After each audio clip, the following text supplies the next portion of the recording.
कर्नाटक के वज़ीर आला सिद्धरामैया ने millets and organic international trade fair 2024 में एक अहम पहल का ऐलान करते हुए कहा कि इंदिरा कैंटीन और स्कूल के लंच में मिलेट्स शामिल करने का मंसूबा है। सेहत से मुताल्लिक जवार के फवायद पर बात करते हुए वज़ीर आला ने बाजरे की फसलों को फरोग देने के लिए एक मरकज के क़याम की यकीन दहानी कराई, जिसमें बीज की मियारी पैदावार, नई अक़साम और बरामद पर तवज्जो दी जाएगी। ऑर्गेनिक फार्मिंग के लिए रियासती हुकूमत की वाबस्तगी 2004 की ऑर्गेनिक एग्रीकल्चर पॉलिसी के मुताबिक है, जो सेहत आम्मा को बेहतर बनाने में मुआविन है। इस प्रोग्राम की सदारत वज़ीर ज़राअत एन चलुवराया स्वामी ने की। मरकजी वज़ीर शोभा करंदलाजे, एनिमल हस्बेंड्री वज़ीर के वेंकटेश, वज़ीर सेहत दिनेश गुंडूराव, वज़ीर आला के सियासी मुशीर BR पाटिल, यूपी के वज़ीर ज़राअत सूर्य प्रताप शाही और दीगर अहम उज़रा और ओहदेदारों ने इस प्रोग्राम में शिरकत की। ಸಾವಯವ ಕೃಷಿ ಇವತ್ತು ರಾಗಿ ಇರ್ಬೋದು, ಜೋಳ ಇರ್ಬೋದು, ಸಾಮೆ ಇರ್ಬೋದು, ಆರ್ಕ ಇರ್ಬೋದು, ನಾವೆಲ್ಲ ಹುಡುಗರಾಗಿದ್ದಾಗ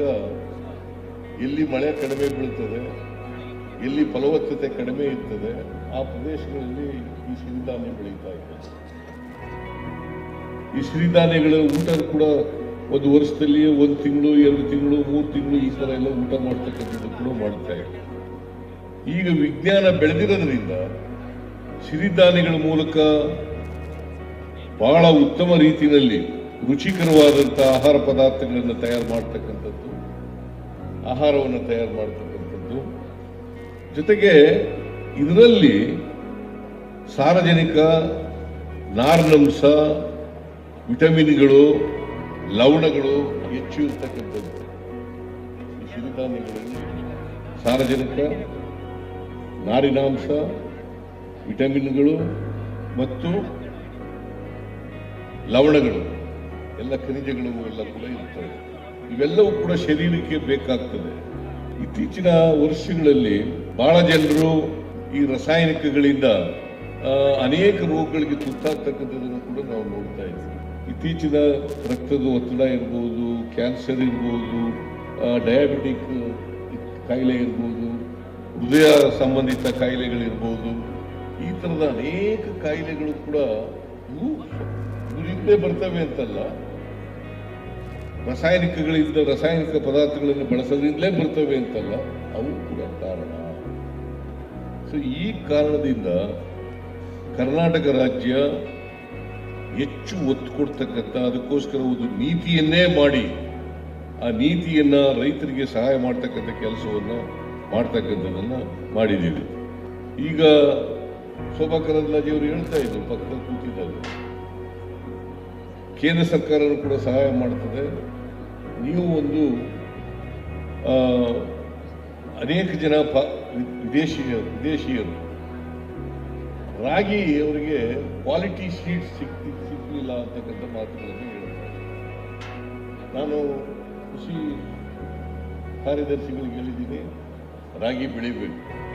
ಸೊ ಎಂಥ ರಾಗಿ ಬೆಳಿಬೇಕು ಅಂತಂತಂದ್ರೆ, ಯಾಕಂತಂದ್ರೆ ನಾವು ರಾಗಿನ ಕರ್ನಾಟಕದಲ್ಲಿ 8 ಲಕ್ಷಕ್ಕೂ ಹೆಚ್ಚು ಹೆಕ್ಟೇರ್ ಪ್ರದೇಶಗಳಲ್ಲಿ ಬೆಳೀತಾ ಇದ್ದೀವಿ. 8 ಲಕ್ಷಕ್ಕೂ ಹೆಚ್ಚು ಹೆಕ್ಟೇರ್ಗಳಲ್ಲಿ ರಾಗಿ ಬೆಳೀತಾ ಇದ್ದೀವಿ. ಜೋಳ ಸುಮಾರು 5 ಲಕ್ಷ ಹೆಕ್ಟೇರ್ಗೂ ಕೂಡ ಹೆಚ್ಚು ಪ್ರದೇಶದಲ್ಲಿ ಬೆಳೀತಾ ಇದ್ದೀವಿ. ಸಜ್ಜೆ ಬೆಳೀತಾ ಇದ್ದೀವಿ, ಸುಮಾರು 1,31,000 ಹೆಕ್ಟೇರ್ ಪ್ರದೇಶದಲ್ಲಿ ಸಜ್ಜೆ ಬೆಳೀತಾ ಇದೆ. ಇದು ಅನೇಕ, ಇಡೀ ಕರ್ನಾಟಕದಲ್ಲಿ ಈ ಎಲ್ಲ ಬೆಳೆಗಳನ್ನು, ರಾಗಿ, ಜೋಳ, ಬೇರೆ ಸಿರಿಧಾನ್ಯಗಳು ಇವೆಲ್ಲವೂ ಸೇರಿ ಸುಮಾರು 20 ಲಕ್ಷ ಟನ್ ಈ ಸಿರಿಧಾನ್ಯಗಳನ್ನು ಬೆಳೀತಾರೆ. ಯಾರು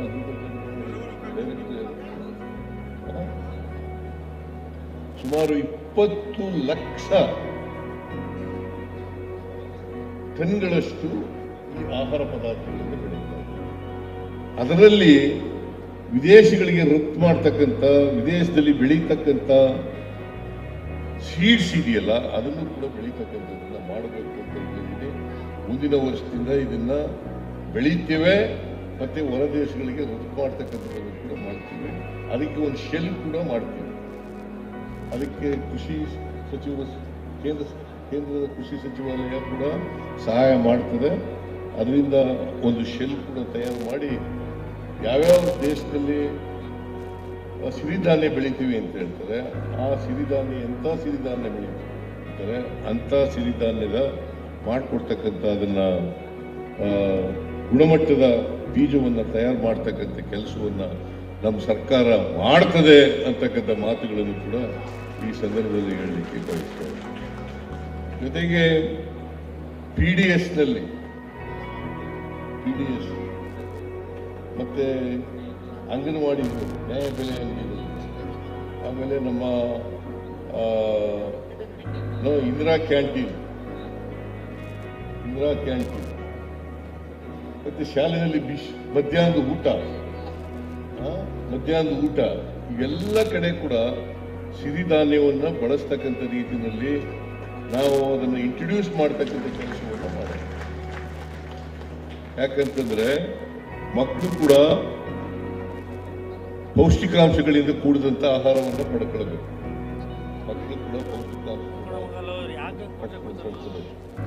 ಅದು ಹೆಣ್ಣುಮಕ್ಕಳು ಕೂಡ ಪಡ್ಕೋಬೇಕು, ಬೇರೆ ಪುರುಷರು ಕೂಡ ಪಡ್ಕೋಬೇಕು, ಬೇರೆಯವ್ರು ಎಲ್ರಿಗೂ ಕೂಡ ಇವತ್ತು ಇಂದಿರಾ ಕ್ಯಾಂಟೀನ್ ಮೂಲಕ ಎಲ್ರಿಗೂ ಅದನ್ನು ಆಹಾರ ಒದಗಿಸ್ತಕ್ಕಂಥ ಕೆಲಸವನ್ನು ಮಾಡಬೇಕು. ಸೊ ಅದಕ್ಕೆ ಇವೆಲ್ಲ ನಾನು ಬೇಕಾದ್ರೆ ಒಂದು ಮೀಟಿಂಗ್ ಕರಿತೀನಿ. ಫುಡ್ ಡಿಪಾರ್ಟ್ಮೆಂಟು, ಮುನ್ಸಿಪಾಲ್ಟಿಗಳು, ರೂರಲ್ ಡೆವಲಪ್ಮೆಂಟು, ಮತ್ತು ಅಗ್ರಿಕಲ್ಚರ್ ಡಿಪಾರ್ಟ್ಮೆಂಟು, ಶಿಕ್ಷಣ ಇಲಾಖೆ ಎಲ್ಲರಿಗೂ ಕೂಡ ಒಂದು ಮೀಟಿಂಗ್ ಮಾಡಿ ಇವನ್ನ ಇಂಟ್ರೊಡ್ಯೂಸ್ ಮಾಡ್ತಕ್ಕಂಥ ಕೆಲಸವನ್ನು ಮಾಡೋಣ. ಇಲ್ಲಿ ಡೆವಲಪ್ಮೆಂಟ್ ಕಮಿಷನ್ ಇದ್ದಾರೆ, ಶಾಲಿನಿ ರಜನಿ, ಅವರೆಲ್ಲ ಕೂಡ ಒಂದು ಮೀಟಿಂಗ್ ಮಾಡಿ ಇದನ್ನ ಹೆಚ್ಚು ಉಪಯೋಗಿಸ್ಲಿಕ್ಕೆ ಅವಕಾಶ ಮಾಡಿಕೊಡ್ತಕ್ಕಂಥ ಕೆಲಸವನ್ನು ಮಾಡಬೇಕು. ಸೊ ಒಟ್ಟಾರೆಯಾಗಿ ಕರ್ನಾಟಕದಲ್ಲಿ ರೈತರಿಗೆ ಇದು ಬೆಳೆಯೋದ್ರಿಂದ ಅವರಿಗೆ ಲಾಭದಾಯಕ ಆಗ್ತದೆ ಅಂತಕ್ಕಂಥ ವಾತಾವರಣವನ್ನು ನಿರ್ಮಾಣ ಮಾಡಬೇಕು. ಯಾಕಂತಂದ್ರೆ ಇದು ಇಳುವರಿ ಕಡಿಮೆ ಅಂತಕ್ಕಂಥ ಭಾವನೆ ಇದೆ. ಯಾಕಂದ್ರೆ ನಾವೆಲ್ಲ ರೈತರಾಗಿದ್ದಾಗ ಇಳುವರಿ ಬಹಳ ಕಡಿಮೆ ಬರ್ತದೆ, ಅದಕ್ಕೋಸ್ಕರವಾಗಿ ಬೆಳೆಯೋದು ಬಿಟ್ಟು ಅಂತಕ್ಕಂಥದ್ದು ಇತ್ತು. ಯಾಕಂದ್ರೆ ಭತ್ತ, ಗೋಧಿ, ರಾಗಿ ಇವೆಲ್ಲವೂ ಕೂಡ ಈಗ ಹೆಚ್ಚು ಬೆಳೀಲಿಕ್ಕೆ ಹೊಸ ತಳಿಗಳೆಲ್ಲ ಬಂದು, ನೀವು ಎಂಥ ತಳಿಗಳಿರಬೇಕು ಅಂತಂದ್ರೆ ಸುಸ್ಥಿರವಾದಂಥ ಕೃಷಿಯನ್ನ ಮಾಡ್ತಕ್ಕಂಥದ್ದನ್ನ ಮಾಡಬೇಕಾಗುತ್ತೆ. ಸೊ ಈ ವರ್ಷ ಬರಗಾಲ ಇದೆ. ಈ ಬರಗಾಲದಲ್ಲಿ ಮಳೆ ಕಡಿಮೆ ಇದ್ರೂ ಕೂಡ ಈ ಬೆಳೆಗಳನ್ನ ಬೆಳಿಲಿಕ್ಕೆ ಸಾಧ್ಯ. ಅದಕ್ಕೋಸ್ಕರ ಕರ್ನಾಟಕದಲ್ಲಿ ಆಗಾಗ್ಗೆ ನಾವು ಬರಗಾಲಕ್ಕೆ ತುತ್ತಾಗ್ತಾ ಇರ್ತೀವಿ. ಈ ವರ್ಷನೂ ಕೂಡ ಭೀಕರವಾದಂಥ ಬರಗಾಲ. ದೇಶದಲ್ಲಿ ಸುಮಾರು 12 ರಾಜ್ಯಗಳಲ್ಲಿ ಭೀಕರವಾದಂಥ ಬರಗಾಲ ಇದೆ. ದೇಶದಲ್ಲಿ 12 ರಾಜ್ಯಗಳಲ್ಲಿ ಭೀಕರವಾದಂಥ ಬರಗಾಲ ಇದೆ. ಕರ್ನಾಟಕದಲ್ಲೂ ಕೂಡ ಇದೆ. 236 ತಾಲೂಕುಗಳಲ್ಲಿ 223 ತಾಲೂಕುಗಳಲ್ಲಿ ಬರಗಾಲ ಇದೆ. ಸೊ ನಾವು 5 ಗ್ಯಾರಂಟಿಗಳನ್ನು ಕೊಟ್ಟದ್ರಿಂದ ನೇರವಾಗಿ ಅವರಿಗೆ ಆದಾಯ ಸಿಗ್ತಕ್ಕಂಥ, ಖರ್ಚು ಮಾಡಲಿಕ್ಕೆ ಹಣ ಸಿಗ್ತಕ್ಕಂಥ ಪರಿಸ್ಥಿತಿ ನಿರ್ಮಾಣ ಆಗಿರೋದ್ರಿಂದ ಬರಗಾಲದ ಬಿಸಿ ಜನಕ್ಕೆ ತೀವ್ರವಾಗಿ ತಟ್ಟಿಲ್ಲ ಅಂತಕ್ಕಂಥದ್ದನ್ನು ಕೂಡ ಜ್ಞಾಪಕ ಇಟ್ಕೊಳ್ಬೇಕಾಗ್ತದೆ. ಇಂಥ ಬರಗಾಲ ಆಗಿಂದಾಗೆ ಬರ್ತಾ ಇರ್ತದೆ. 3 ವರ್ಷಕ್ಕೊಂದು ಸಮಯ, 4 ವರ್ಷಕ್ಕೊಮ್ಮೆ ಬರ್ತಾ ಇರ್ತದೆ. ಇಂಥ ಸಂದರ್ಭಗಳಲ್ಲಿ ಇವು ಕಡಿಮೆ ಮಳೆಯಲ್ಲಿ ಕೃಷಿ ವಿಜ್ಞಾನಿಗಳು ಕೂಡ ಇದನ್ನ ಆಲೋಚನೆ ಮಾಡಬೇಕು, ಗಂಭೀರವಾದ ಚಿಂತನೆಯನ್ನು ಮಾಡಬೇಕು. ಇನ್ನು ಇಡೀ ದೇಶದಲ್ಲಿ ಚರ್ಚೆ ನಡೀಬೇಕಾಗ್ತದೆ. ಕಡಿಮೆ ಮಳೆಯಲ್ಲಿ, ಕಡಿಮೆ ನೀರಿನಲ್ಲಿ ಯಾವ ಬೆಳೆಯನ್ನ ಬೆಳೀಲಿಕ್ಕೆ ಸಾಧ್ಯ ಆಗ್ತದೆ, ಎಂಥ ಬೆಳೆಗಳನ್ನ ರೈತರು ಬೆಳೀಬೇಕು, ಇಂಥ ಸಂದರ್ಭ ಅಂತಕ್ಕಂಥ ರೀತಿಯಲ್ಲಿ ರೈತರಿಗೆ ಜ್ಞಾನ ಸಿಗಬೇಕು, ರೈತರಿಗೆ ತಲುಪಬೇಕು. ಯಾಕಂತಂದ್ರೆ ನಾವು ಲ್ಯಾಬೊರೇಟರಿನಲ್ಲಿ ಏನೇ ಹೊಸ ತಳಿಗಳನ್ನು ನಾವು ಮಾಡಿದ್ರು ಕೂಡ ಆ ಆ ಹೊಸ ತಳಿಗಳು ರೈತರಿಗೆ ಪರಿಚಯ ಆಗ್ತವೆ. ಲ್ಯಾಬ್ರೇಟರಿನಲ್ಲಿ ಲ್ಯಾಬ್ ಟು ಲ್ಯಾಂಡ್ ಅಂತ ನಾವು ಹೇಳ್ತೀವಿ. ಲ್ಯಾಬ್ ಟು ಲ್ಯಾಂಡ್, ಆ ಲ್ಯಾಬ್ ಟು ಲ್ಯಾಂಡ್ ಆಗಬೇಕು, ಮತ್ತೆ ಲ್ಯಾಂಡ್ ಟು ಲ್ಯಾಬ್ ಬರಬೇಕು. ಮೊದಲು ಲ್ಯಾಬ್ ಟು ಲ್ಯಾಂಡ್, ಆಮೇಲೆ ಲ್ಯಾಂಡ್ ಟು ಲ್ಯಾಬ್. ಇದು ಆದಾಗ ಮಾತ್ರ ನಾವು ಕೃಷಿಯನ್ನ ಸುಸ್ಥಿರವಾಗಿ ಬೆಳೀಲಿಕ್ಕೆ ಮತ್ತೆ ಮಾಡಲಿಕ್ಕೆ ಸಾಧ್ಯ ಆಗ್ತದೆ ಅಂತಕ್ಕಂಥ ಮಾತುಗಳನ್ನ ಈ ಸಂದರ್ಭದಲ್ಲಿ ಹೇಳಲಿಕ್ಕೆ ಬಯಸ್ತಾ ಇದ್ದೇನೆ. ಆದ್ರಿಂದ ಆ ದಿಕ್ಕಿನಲ್ಲಿ, ಯಾಕಂದ್ರೆ ಇವತ್ತೂ ಕೂಡ ಶೇಕಡ 60% ಕೃಷಿ ಮೇಲೆ ಅವಲಂಬನೆ. ಒಟ್ಟು ಪಾಪ್ಯುಲೇಷನ್ 60%. ಒಂದು ಕಾಲದಲ್ಲಿ ಇತ್ತು ಕೃಷಿ ಮೇಲೆ 80% ಅವಲಂಬನೆ ಆಗಿದೆ. ಈಗ ನಗರೀಕರಣ ಆಗ್ತಾ ಕೃಷಿ ಮೇಲೆ ಅವಲಂಬನೆ ಆಗಿರ್ತಕ್ಕಂಥ ಸಂಖ್ಯೆ ಕಡಿಮೆ ಆಗ್ತಾ ಇದೆ. 80ರಿಂದ 60ಕ್ಕೆ ಬಂದಿದ್ದೀವಿ, ಇನ್ನು ಕಡಿಮೆ ಆಗ್ಬೋದು. ಯಾಕಂತಂದ್ರೆ ಇಳುವಳಿ ಕಡಿಮೆ ಆಗ್ತಾ ಇದೆ. ಆ ಇಳುವಳಿ ಕಡಿಮೆ ಆಗ್ತಾ ಇರೋದ್ರಿಂದ ನಾವು ಕಮ್ಮಿ ಇಳುವಳಿನಲ್ಲಿ ಹೆಚ್ಚು ಬೆಳಿಲಿಕ್ಕೆ ಸಾಧ್ಯ ಹೇಗೆ ಅಂತಕ್ಕಂಥ ವಿಚಾರ. ಕಮ್ಮಿ ಇಳುವಳಿನಲ್ಲಿ ನಾವು ಮಲ್ಟಿ ಕ್ರಾಪ್ಸ್ ಬೆಳೀತಕ್ಕಂಥದ್ದು, ಸಿರಿಧಾನ್ಯಗಳನ್ನು ಕೂಡ ಬೆಳೀತಕ್ಕಂಥದ್ದು ಹೇಗೆ ಅಂತಕ್ಕಂಥದ್ದು ಕೂಡ ಕೃಷಿ ಇಲಾಖೆಯವರು, ಕೃಷಿ ಯೂನಿವರ್ಸಿಟಿಗಳು ಅವರು ಇದನ್ನು ರಿಸರ್ಚ್ ಮಾಡಬೇಕು. ರಿಸರ್ಚ್ಗೆ ಹೆಚ್ಚು ಒತ್ತು ಕೊಡಬೇಕು. ವಿಶ್ವವಿದ್ಯಾನಿಲಯಗಳು ರಿಸರ್ಚ್ಗೆ ಹೆಚ್ಚು ಒತ್ತು ಕೊಡ್ತಕ್ಕಂಥ ಕೆಲಸವನ್ನು ಮಾಡಬೇಕು. ಆಗ ಮಾತ್ರ ಕೃಷಿ ಸುಸ್ಥಿರವಾಗಿ ಬೆಳೆಸಲಿಕ್ಕೆ ಸಾಧ್ಯ. ಇದನ್ನ ಪ್ರತಿಯೊಂದು ಯೂನಿವರ್ಸಿಟಿನಲ್ಲೂ ಕೂಡ ಕೃಷಿ ಇಲಾಖೆ ಈ ದಿಕ್ಕಿನಲ್ಲಿ ಕೆಲಸ ಮಾಡಲಿ ಅಂತೇಳಿ ನಾನು ಸೂಚಿಸಲಿಕ್ಕೆ ಬಯಸ್ತಾ ಇದ್ದೀನಿ.